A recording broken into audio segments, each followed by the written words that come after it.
ABP news आपको रखे आगे। इस वक्त हम ग्राउंड जीरो पर मौजूद हैं।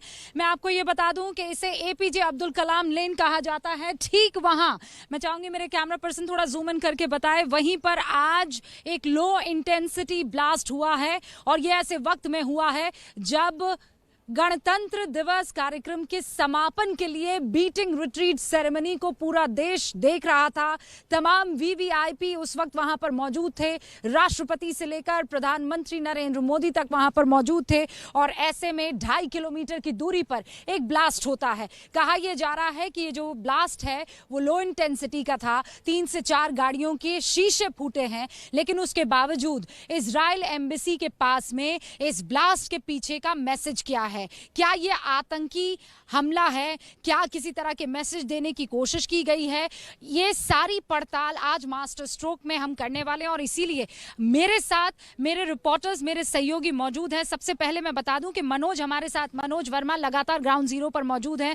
मनोज वर्मा, यहाँ क्या किस तरीके की साजिश हो सकती है बताने के लिए मौजूद है, क्योंकि मत भूलिए ये जो लेन है एक टाइम पर औरंगजेब लेन कहा जाती थी और अब यहाँ पर मैं आपको ये बता दूं कि नीरज राजपूत भी मौजूद हैं। इजराइल और भारत के रिश्तों को लेकर नीरज राजपूत हमारे साथ जुड़ेंगे और फोरेंसिक एक्सपर्ट्स यहाँ क्या कर रहे हैं, क्या कुछ उनको मिल सकता है बताने के लिए इंद्रजीत राय हमारे साथ मौजूद हैं। लेकिन इस वक्त की बड़ी खबर आपको बता देना मैं चाहती हूँ। बड़ी खबर आपके सामने स्क्रीन पर, बड़ी खबर जो है वो ये है कि अब से कुछ देर पहले एफएसएल की टीम जो है यहाँ से सबूत इकट्ठा करके पहुंच चुकी है। ये इस वक्त की बड़ी खबर है, लेकिन आपको इस बात का ख्याल रखना होगा कि एक के बाद एक बड़ी तारीखों को इस तरीके के बार बार हिंदुस्तान की सरजमी पर हमले क्या मैसेज देने की कोशिश कर रहे हैं। मेरे साथ मनोज है। मनोज, आज का दिन बहुत महत्वपूर्ण था, लेकिन जी एक सेकेंड हाँ अच्छा, मैं आपको रोकना चाह रही हूँ। एक बड़ी खबर आ रही है, किसानों की सुरक्षा जो है वो बढ़ा दी गई है। धरना स्थल पर बैठे किसानों की सुरक्षा को बढ़ा दिया गया है और इसीलिए यहाँ मैं बात करूँ उससे पहले ओपी तिवारी का रुख करते हैं, क्योंकि उनके पास ये रिपोर्ट आ रही है विश्वसनीय सूत्रों की तरफ से। ओम प्रकाश, जरा मुझे ये बताइए कि क्यों बढ़ा दी गई है सुरक्षा, क्या वजह है? देखिए रूपका, मैं आपको बता दूं कि दिल्ली में हुए इस बम धमाके के बाद दिल्ली पुलिस की खुफिया एजेंसियों को ये शक है कि जहाँ भी किसानों के धरना स्थल हैं वहाँ पर भी असामाजिक तत्व कोई भी बड़ी वारदात को अंजाम दे सकते हैं। ऐसे में पुलिस प्रशासन ने अपने तमाम स्पेशल कमिश्नर्स को ये आदेश दिए हैं कि जहाँ भी इन किसानों के धरना स्थल हैं वहाँ चारों तरफ से सुरक्षा की पुख्ता व्यवस्था कर दी जाए। अभी तक जितनी सुरक्षा व्यवस्था है उसको बढ़ा दिया जाए। इसके अलावा वहाँ पर सिविल ड्रेस में ऐसे लोगों को तैनात कर दिया जाए जो किसी भी अवांछित शख्स को देखकर उसे पकड़ सकें। अगर उसके पास कोई हथियार है या बम है तो उसको भी देखकर वो उसको पकड़ सकें। सूत्रों के मुताबिक ये शक है कि कोई आतंकवादी इन धरना स्थल के आसपास किसी भी वारदात को अंजाम दे सकते हैं, लिहाजा सुरक्षा व्यवस्था बढ़ाई जा रही है। रूबिका, तो खबर यह है कि पुलिस ने किसानों की सुरक्षा को बढ़ा दिया है और वो इसलिए किया है क्योंकि यहाँ पर जिस तरीके का धमाका हुआ है ऐसी कोई अनहोनी वहाँ उन धरना स्थलों पर ना होने पाए, इसीलिए पुलिस ने, खासकर दिल्ली पुलिस ने ये जो सिक्योरिटी है और ज्यादा टाइटन कर दी है। मनोज, आज का दिन बहुत महत्वपूर्ण हो जाता है। आपसे कुछ देर पहले minister of external affair Jaishankar ने बातचीत की है। वहाँ के फॉरेन मिनिस्टर के कोई भी शख्स जो इसमें लिप्त है उसे छोड़ा नहीं जाएगा। लेकिन सवाल ये है कि आज का दिन ये बहुत महत्वपूर्ण था। जी बिल्कुल, देखिए आज का दिन बहुत महत्वपूर्ण था और इसलिए भी महत्वपूर्ण था कि जब ये धमाका हुआ तब उससे कुछ ही देर बाद जो बीटिंग रिट्रीट थी वो प्रोग्राम शुरू होने वाला था। 5:05 की ये कॉल थी जब ये दिल्ली पुलिस को मिली है, फायर ब्रिगेड को मिली है। तुरंत दिल्ली पुलिस के तमाम जो आला अधिकारी थे वो यहाँ पर पहुंचे हैं। दिल्ली पुलिस की स्पेशल सेल का दस्ता यहाँ पर पहुंचा है, बॉम्ब स्क्वाड, डॉग स्क्वाड यहाँ पर पहुंचा है और तस्वीरें आपको मेरे कैमरामैन दिखाएंगे। जो राइट साइड में आप देख रहे हैं वहाँ पर ये ब्लास्ट हुआ था जहाँ पर ये तमाम। मनोज, मुझे ये बताइए अभी कौन कौन अभी भी भीड़ दिख रही है, कुछ लोग अभी निकले थे, बताया गया कि वो एफएसएल की जो टीम थी वो यहाँ से निकल चुकी है। तमाम जो एविडेंस थे एफएसएल की टीम ने वो यहाँ से इकट्ठा कर लिए हैं। अभी आपने देखा होगा तस्वीरों में कि वहाँ पर झाड़ू भी लगा दी गई है। वो भी जो चीज़ें इकट्ठी हैं वो भी एफएसएल के साथ ही जाएगा, लेकिन जो इंपॉर्टेंट एविडेंस थे वो एफएसएल की टीम ने इकट्ठा कर लिए हैं। और अब ये किसकी साजिश थी, क्या साजिश थी, इसका खुलासा तो दिल्ली पुलिस की ओके मनोज, साजिश के बारे में थोड़ा और डिटेल में जानकारी लूँ उससे पहले नीरज जरा मुझे ये बताइए, आज का दिन इजराइल और हिंदुस्तान के रिश्तों को लेकर भी बड़ा महत्वपूर्ण था, 29वीं वर्षगांठ, और ऐसे में इस तरीके का धमाका, ये धमाका बड़ा भी हो सकता था, लेकिन ऐसा लग रहा था जैसे बस एक मैसेज देने की कोशिश। रूबिका, इससे पहले मैं वर्ष 2012 लेके चलता हूं, जब इजरायली डिप्लोमेट की कार को वो यहीं से निकले थे, इसी एम्बेसी से निकले थे, और यहाँ से महज 1 किलोमीटर 13 फरवरी को यहाँ पर 1 किलोमीटर दूर तुगलक रोड पुलिस थाने के बिल्कुल ठीक करीब ही एक मूविंग आईडी लगाई गई थी और उसको टारगेट किया गया था। तो ये दूसरी बार है 8 सालों में जब इजरायली एम्बेसी को टारगेट किया गया। अब मैं एक बार आपको इजरायली एम्बेसी लेके चलता हूँ, फिर आपको बताता हूँ कि उस वक्त जो सुरक्षा की बात अभी जो आज विदेश मंत्री कर रहे हैं, वो अब क्यों कर रहे हैं। जब वो ब्लास्ट हुआ था वर्ष 2012 में, उसके बाद से पूरी एक कंपनी जो थी वो इस इजरायली एम्बेसी के बाहर तैनात रहती थी, हमेशा पुलिस की तैनात रहती थी। आज भी थी। आज नहीं है, आज नहीं, कैंप नहीं है, आज वो बाहर टेंट लगा रहता था, वहां पर पुलिस की सुरक्षा रहती थी, कई 4-5 सालों तक रही वो सुरक्षा। उसके बाद से लगता है शायद वो हटा दी गई। फिर उसके बाद इजरायली एम्बेसी, क्योंकि खुद अपने आप में जो मोसाद है, इजरायल एम्बेसी है, वो खुद अपने आप में बहुत अपने आप में सक्षम है, तो उन्होंने शायद मना किया हो या फिर सिक्योरिटी रिव्यू किया गया हो, इसलिए हटा दिया गया। और अब देखेंगे जो ब्लास्ट हुआ था, जो पिछली बार हुआ था वर्ष 2012 में, वो यहाँ से 1 किलोमीटर दूर जब इजरायली डिप्लोमेट की कार यहाँ से निकली, उसके पीछे पीछे से बाइक सवार गए और पीछे से आईडी लगाई थी, वो 1 किलोमीटर दूर था। और इस बार जो ब्लास्ट हुआ ठीक इजरायली एम्बेसी के बिल्कुल बाहर हुआ है, तो इसका मतलब कहीं ना कहीं सुरक्षा कहीं ना कहीं हटा दी गई थी या रिव्यू किया गया होगा, तो इसलिए हटाई गई होगी और इसीलिए ब्लास्ट किया गया। आज 25 साल है इजरायली जो एम्बेसी है, इजराइल जो है हमेशा से निशाने पर रहा है, जो गल्फ कंट्रीज हैं और खासतौर से इस्लामिक कंट्रीज हैं उनके लिए। और ईरान उस वक्त जो वर्ष 2012 में जो टारगेट किया था, उसके जो तार थे वो ईरान से जुड़े हुए पाए गए। इसीलिए इजराइल ने इसको बिल्कुल, हमारी तरफ से फिर भी कहा जा रहा है कि हो सकता है कि कुछ मिस्टिफ खेलने की कोशिश की हो, लेकिन इजराइल की तरफ से कह दिया है कि ये आतंकी हमला ही है। मेरे सहयोगी इंद्रजीत भी मौजूद है। इंद्रजीत, मैं आपके पास आऊं उससे पहले आज दिन भर हुआ क्या, कैसे ब्लास्ट की खबर आई? 5:05 बीटिंग रिट्रीट वहां पर, और यहां पर होता है धमाका। आप देखिए सिलसिलेवार तरीके से और उसके बाद और समझने की डिटेल में कोशिश करेंगे।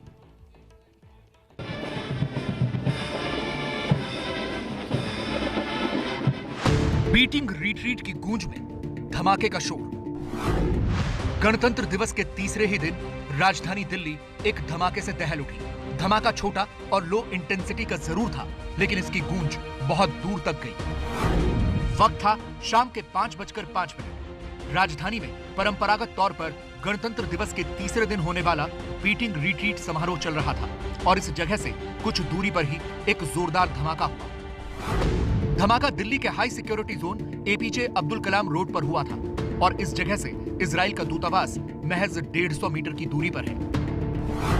यहाँ से करीब 500 मीटर आगे आप देख रहे होंगे ये 2 बसें खड़ी हुई हैं डीटीसी की। ये रोड को ब्लॉक कर दिया गया है और ये दिल्ली पुलिस ने यहाँ पे इस रास्ते को ही पहले से ब्लॉक कर रोक दिया है। ये आप देखिए रोड क्लोज, कॉर्डन ऑफ किया है दिल्ली पुलिस ने। दिल्ली पुलिस के यहाँ पे जवान मौजूद है। तो बहुत अहमियत है इस रोड की, क्योंकि लुटियंस जोन का ये सबसे चर्चित एरिया है, सबसे प्रमुख रोड है। एपीजे अब्दुल कलाम रोड और पृथ्वीराज रोड, इन दोनों रोड्स पे बहुत सारे वीआईपीज रहते हैं, कई एम्बेसीज हैं, होटल्स है, क्लर्जेस होटल है, जस्ट बगल में ये होटल ताज है, आपको दिखा दे, होटल ताजमहल है और ये ताजमहल का ही एरिया है।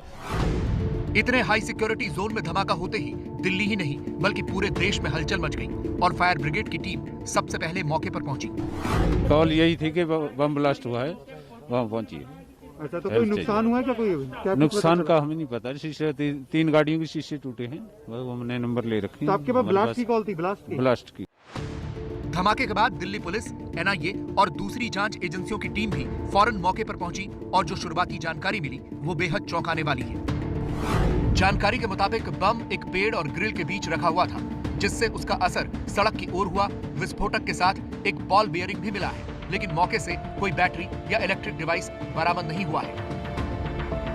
दिल्ली पुलिस ने और अलर्ट जारी किया है कि दिल्ली के लिए, क्योंकि बम ब्लास्ट हुआ है। जांच जो है पूरी चल रही है ये देखने के लिए कि क्या तरह का ब्लास्ट हो सकता है, क्या उसमें किस तरह का एक्सप्लोजिव यूज किया गया था, इस्तेमाल किया गया था। उससे भी लिंक पता चलता है कि आखिरकार कहां तक तार जुड़े हो सकते हैं इस ब्लास्ट के।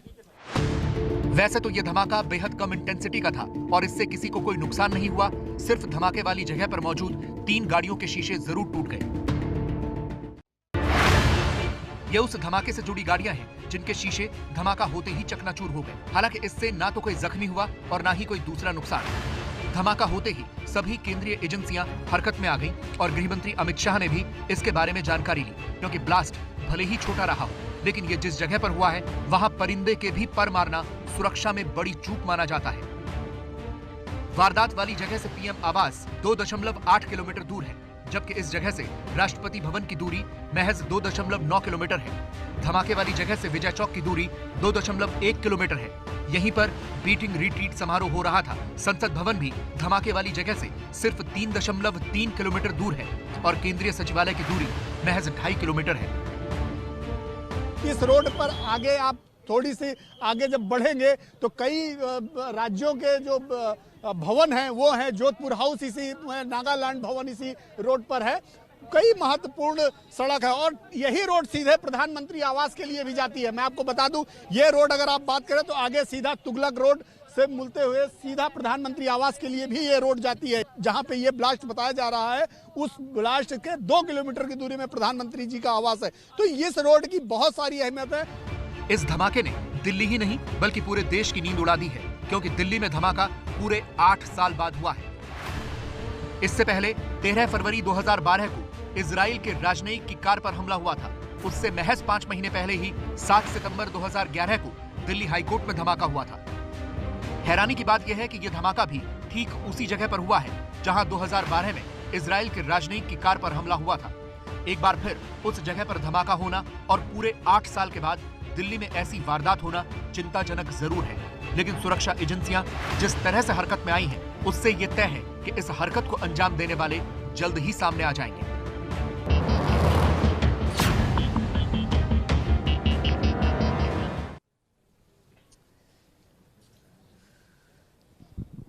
और मैं आगे बढ़ूं उससे पहले आपको ये जानकारी देना चाहती हूं कि हमारे यहाँ एस जयशंकर जो कि मिनिस्ट्री ऑफ एक्सटर्नल अफेयर का जिम्मा संभाल रहे हैं, उन्होंने कुछ देर पहले वहां के फॉरेन मिनिस्टर, इजराइल के फॉरेन मिनिस्टर गाबी केशनाजी से बात की है और उच्च अधिकारियों की भी आपस में बातचीत हुई है। और इस बातचीत में भारत ने आश्वासन दिया है कि यहाँ इजराइल के एम्बेसी, दूतावास के बाहर जो भी धमाका हुआ और जिसने भी ये करने की कोशिश की है वो बख्शे नहीं जाएंगे। सिक्योरिटी को लेकर पूरी की पूरी जिम्मेदारी जो है वो भारत ने ली है और ये भी कहा है कि यहाँ जितना जल्दी हो सके उस कंक्लूजन तक पहुंचने की कोशिश होगी कि आखिर हुआ क्या है। यहाँ इंद्रजीत राय मेरे सहयोगी मौजूद हैं। एक्सपर्ट के तौर पर अगर मैं कहूँ इंद्रजीत, तो मुझे जरा ये बताइए कि इस वक्त वहाँ एग्जैक्टली चल क्या रहा होगा और मैं चाहूंगी आप वहाँ की तस्वीरें लगातार दिखाते रहें। यहाँ अभी इस वक्त क्या हो रहा है? टीम तो पहुँच गई है सबूत लेकर। देखिए, सीन ऑफ क्राइम है, पहले इसको कॉर्डन ऑफ किया गया था। यहाँ पे जो भी मटेरियल, जो केमिकल या जो भी जला हुआ मटेरियल यहाँ पे अवेलेबल था उसको कलेक्ट किया गया है। कलेक्ट करने के बाद स्पेशल सेल को हैंडओवर किया गया है। ये सारा मटेरियल लैब में जाएगा। लैब के बाद ही जांच के बाद ये तय होगा कि एक्सप्लोसिव कौन सा था, क्या मटेरियल यूज़ किया था, जो छर्रे थे वो किस टाइप के थे, या जो और डेटोरेट करने के लिए जो मैकेनिज्म यूज़ हुआ था वो क्या था। तो इसके आधार पर बहुत सारी चीज़ें जांचकर्ताओं को मिलेंगी। देखिए, पहली बार खबर ये आ रही है कि इजराइल ने अब मान के चल रहा है, इजराइल आशंका जताई है कि ये आतंकवादी हमला हो सकता है। अब आतंकवादी हमला इतनी लो इंटेंसिटी का, बिल्कुल ये एक सवाल है, लेकिन जब तक ये एग्जामिन नहीं हो जाता कि केमिकल कौन सा यूज़ किया गया है, एक्सप्लोसिव कौन सा यूज़ किया गया है, मान लीजिए प्लास्टिक एक्सप्लोसिव यूज़ किया गया है, तो प्लास्टिक एक्सप्लोसिव दिल्ली में आसानी से नहीं मिलेगा, तो वहाँ से कनेक्शन ज़रूर जा सकता है कि आतंकवादी हमला है। लेकिन अगर लोकल एक्सप्लोसिव, जिसे हम बारूद कहते हैं या गन पाउडर कहते हैं, अगर वो उसमें जाँच में आया कि ये मिला है, तो ये कहा जा सकता है कि लोकल लेवल पर इस बम को असेंबल किया गया है और यहाँ पर ब्लास्ट किया गया है। एक सबसे जो इम्पोर्टेंट बात है, देखिए ऐसा नहीं है कि बम में पटाखे की तरह आग लगाई गई है। उसको एक मैकेनिज्म बनाया गया है, गाड़ी से जो अभी तक सामने आ रहा है ड्रॉप किया गया है, उसके बाद रिमोटली उसको एक्सप्लॉइट किया गया है। तो ये बम बनाना इतना आसान भी नहीं है। ऐसा नहीं है कि हर कोई बना सकता है। ये बात तय है, जिसने भी बनाया है वो एक लेवल की क्रिमिनलिटी है। तो ये तय होगा लैब से जो नतीजे आएंगे। कितना वक्त लग जाएगा लैब से नतीजे? देखिए, मुझे लगता है क्योंकि हाई प्रोफाइल मामला है, इजराइल की एम्बेसी का मामला है, इजराइल के एक्सपर्ट्स भी शामिल होंगे, ऑफ द रिकॉर्ड भले शामिल हों। ये देर रात तक मुझे लगता है कि एटलीस्ट केमिकल की रिपोर्ट की एक्सप्लोसिव कौन सा था, विस्फोटक कौन सा इस्तेमाल हुआ है, ये रिपोर्ट देर रात तक आ जानी चाहिए। सिक्योरिटी के लिहाज से नीरज, मैं आपसे जानना चाहती हूँ, मुझे ये बताइए 2.5 किलोमीटर की दूरी पर बीटिंग रिट्रीट सेरेमनी हो रही थी, आप वहाँ पर मौजूद थे। पूरे के पूरे ये लुटियन दिल्ली है। ये मैं अगर कहूँ इजरायली जो एम्बेसी है वो लुटियंस के दिल में है, बिल्कुल सेंटर में। ऐसे में यहाँ पर कोई भी इत्मीनान से, आराम से ऐसा कोई एक्सक्लूसिव रखकर चला भी जाए, पकड़ में भी ना आए, ये कैसे? बहुत बड़ी सवाल खड़े करती है ये दिल्ली पुलिस की कार्यशैली पर, सुरक्षा एजेंसियों की।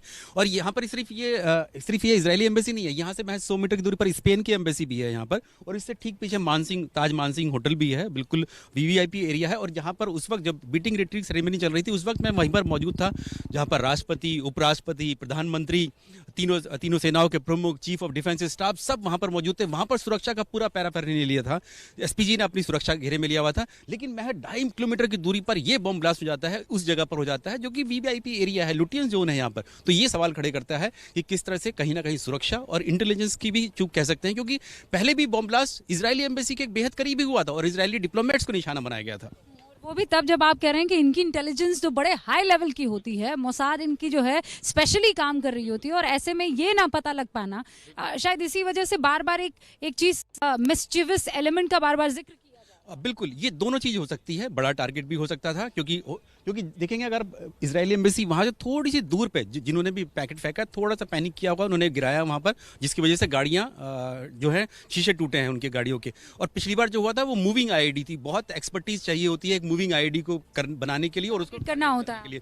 लेकिन इस बार क्या मिस्चीवियस था, क्योंकि आज 25वीं वर्षगांठ भी है, 29वीं वर्षगांठ है भारत और इजराइल के राजनयिक संबंधों की। तो ऐसे में सवाल खड़े करता है कि क्या ये जानबूझ कर टारगेट किया गया, क्या ये भारत और इजराइल के संबंधों को लेकर भी निशाना बनाया गया कि इन दोनों देशों की दूसरी बार अटैक होना, कि दोनों देशों के संबंध जो बहुत अच्छे माने ये कड़ी आप बता रहे हैं। दूसरा, मनोज मुझे आप एक और चीज समझाइए इस लिहाज से कि ठीक है, इजराइल और हिंदुस्तान के वो जो आधिकारिक रिश्तों की शुरुआत हुई थी 1992 में हुई थी, पीवीआर नरसिम्हा के मौजूदगी में हुई थी, लेकिन बड़ा सवाल इस कड़ी को जोड़ते हुए भी आता है कि जहां जिस सड़क पर इस वक्त हम मौजूद हैं, ये कभी औरंगजेब लेन कही जाती थी और उसके बाद इसको बदलकर एपीजे अब्दुल कलाम लेन कर दिया गया। क्या इस एंगल से भी इस वक्त जांच हो रही है? देखिए, तमाम एंगल से दिल्ली पुलिस की जो स्पेशल सेल की टीम है, 3 टीमें बनाई गई हैं। मैं आपको बता दूं कि 3 टीमें दिल्ली पुलिस की स्पेशल सेल की बनाई गई हैं और तमाम एंगल से इस पूरे मामले की जांच की जा रही है। और जैसा कि सीसीटीवी फुटेज में भी पुलिस के पास वो फुटेज आ चुकी है, उसमें एक कार देखी गई है, कार के अंदर कुछ लोग बैठे हुए थे और वो लोग जो थे एक कोई चीज फेंक कर, कोई पैकेट था वो फेंक कर आगे निकल। आप ये बता रहे हैं सीसीटीवी कैमरा में ये सब दिखाई दे रहा है? जी बिल्कुल, सीसीटीवी कैमरा में जो हमारे सूत्र बता रहे हैं सब कुछ दिखाई दे रहा है। तो अब उस आगे के रूट की सीसीटीवी जो मैं बस ये बता देना चाहती हूँ, ये देखिए कुछ अधिकारी जो हैं वो अब क्राइम सीन से दोबारा लौटते हुए यहाँ पर दिखाई दे रहे हैं। ये इंटेलिजेंस के भी हैं, एफएसएल की जो टीम है उसके भी कुछ लोग मौजूद हैं। इंद्रजीत जरा बताएंगे अब इस पूरे इलाके को खोल दिया जाएगा आम लोगों के लिए? देखिए, अभी नहीं खोला जाएगा, रात तक एटलीस्ट बंद रहेगा, क्योंकि क्या होता है कि जब भी लैब में सैंपल जाते हैं, कई बार होता है कि सैंपल अनकंक्लूसिव है, मटेरियल प्रॉपर नहीं है, तो दोबारा टीम आती है सीन ऑफ क्राइम पे दोबारा। पर अभी झाड़ू भी लगाया गया? वो झाड़ू इसलिए लगाया गया है क्योंकि जो भी मटेरियल है, जितना भी मटेरियल अवेलेबल है, उसको डिस्ट्रॉय नहीं किया जाएगा जब तक इस केस की जांच पूरी नहीं हो जाती। जो भी मटेरियल वहाँ पे पड़ा है उस सारे मटेरियल को इकट्ठा करके प्रिजर्व किया जाएगा। दूसरी एक सबसे इम्पोर्टेंट बात है, जो भी इंफॉर्मेशन यहाँ से मिली है या मिलेगी, एक कागज का टुकड़ा पड़ा है या मिट्टी यहाँ ज़्यादा पड़ी है या व्हाटएवर जो भी इंफॉर्मेशन है, वो एक एक चीज़ जांच करने वाले जो अधिकारी हैं उनके लिए बड़ी इंपॉर्टेंट है। और हर एक इंफॉर्मेशन जैसे जैसे, इसीलिए आप कह रहे हैं कि पूरे के पूरे को इकट्ठा करके और उसके बाद उसे लैब पर ले जाया जाए। मनोज, आप अपनी बात खत्म कीजिए, क्योंकि ओम प्रकाश तिवारी के पास एक बड़ी खबर आ रही है, पहले जरा उनका रुख कर लेते हैं। ओम प्रकाश, आपके सूत्र क्या बता रहे हैं? देखिए, मैं आपको बता दूं कि दिल्ली पुलिस की स्पेशल सेल के पास जो है ये एनडीआर रेंज को ये मामला दे दिया गया है और पीएस कुशवाहा के नेतृत्व में ये इंक्वायरी शुरू कर दी गई है। फिलहाल जो सीसीटीवी फुटेज मिला है उसमें उसको एलोबरेट करके देखने की कोशिश की जा रही है कि जो गाड़ी यहाँ पर आई थी वो कितनी बार आई थी और उस गाड़ी का नंबर क्या है। ये भी हो सकता है कि उस गाड़ी पर जो नंबर प्लेट लगी हो वो जाली रही हो, लेकिन फिलहाल जो सीसीटीवी फुटेज है उसके आधार पर कोई एक बड़ा सुराग निकालने की कोशिश की जा रही है जिससे इस बम धमाके को जल्दी से जल्दी सॉल्व किया जा सके। रूबिका। ओके, ओम प्रकाश, शुक्रिया जानकारी देने के लिए। अब एक टीम को गठित कर दिया गया है, एक अधिकारी के नेतृत्व में ये टीम बहुत जल्द पता लगाने की कोशिश करेगी कि आखिर हुआ क्या है। वरुण का रुख करूंगी इसलिए क्योंकि वहां सिंघू बॉर्डर पर मौजूद है। अब आप कहेंगे कि यहाँ इजरायली एम्बेसी पर जो धमाका हुआ उसका सिंघू बॉर्डर पर बैठे किसानों से क्या लेना देना, क्योंकि वहां पर पुलिस ने इन किसानों की सुरक्षा को बढ़ा दिया है। जरा वरुण का रुख करते हैं। वरुण, वहां से क्या अपडेट आपके पास आ रहा है? देखिए बिल्कुल रूबिका, निश्चित तौर पर जो सिक्योरिटी है सिंघू बॉर्डर पर बिल्कुल बढ़ाई गई है। सबसे अहम बात मैं ये बता दूं, पिछले 2 महीनों में ऐसा कभी नहीं हुआ कि मीडिया कर्मियों को इस पॉइंट पर रोक दिया गया। ये कौन सा पॉइंट है? ये आंदोलनकारी जो बैठे हुए हैं उनकी तरफ बढ़ने का पॉइंट है।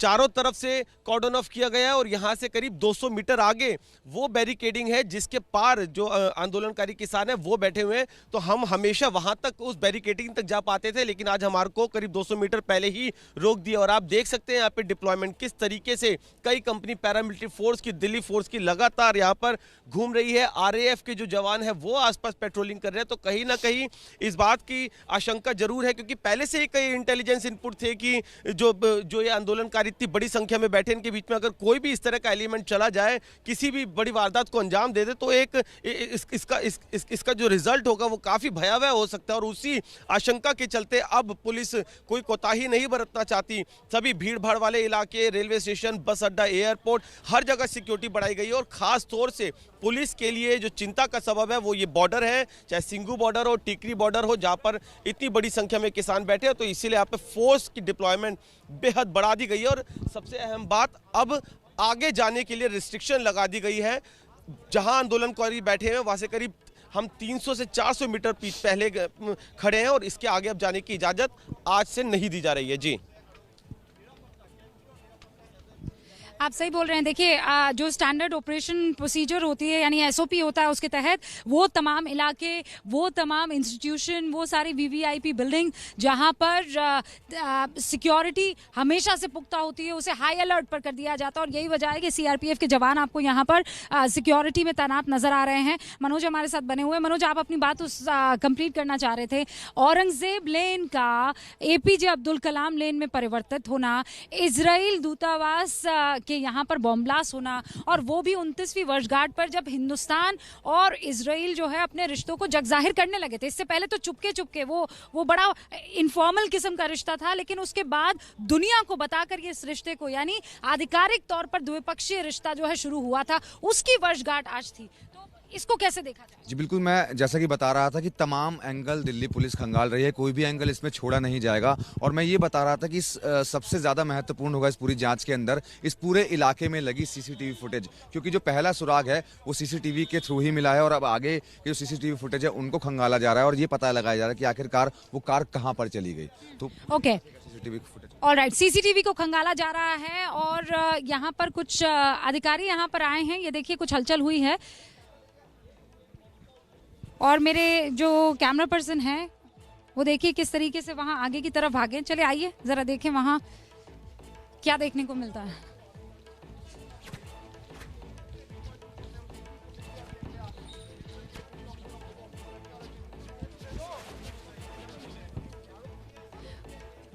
मनोज, कुछ कमिश्नर साहब थे लेकिन कुछ अभी ऑफिशियली कुछ बोला नहीं उन्होंने। जी यहाँ पर मौजूद, जी वो यहाँ पर मौजूद थे, तभी से मौजूद थे यहाँ पर। और अब थोड़े टाइम के लिए यहाँ पर आए थे, लेकिन जब उन्होंने मीडिया कर्मियों को देखा तो वो यहाँ से दोबारा चले गए हैं। लेकिन हाँ, मैं आपको ये बता देना चाहती हूँ कि आपसे कुछ देर पहले जो होम मिनिस्टर हैं, यानी गृह मंत्री अमित शाह, उनसे अजीत डोभाल, यहाँ दिल्ली के पुलिस कमिश्नर श्रीवास्तव, और आपको ये बता दें कि IB के जो मुखिया हैं उन्होंने पूरी डिटेल रिपोर्ट उनको दी है, उनको अवगत करवाया है कि क्या हुआ है, ब्लास्ट कहाँ हुआ, कैसे हुआ, और अब आगे क्या प्रोसीजर्स जो हैं वो लिए जा रहे हैं। लेकिन आपको ये बता दें कि जिस तरीके के बैरिकेड्स इस वक्त आपको यहाँ पर दिखाई दे रहे हैं, महाराष्ट्र में भी बड़ी खबर आ रही है कि सुरक्षा कड़ी कर दी गई है। महाराष्ट्र के गृह अब से कुछ देर पहले वहां हाई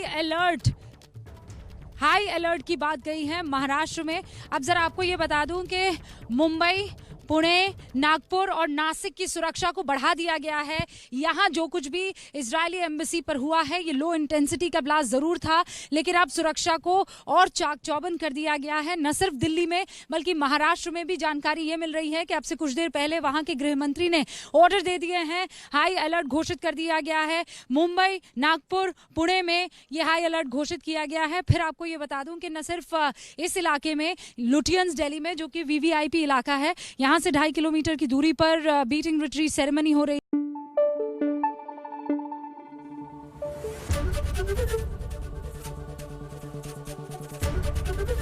ABP न्यूज आपको रखे आगे।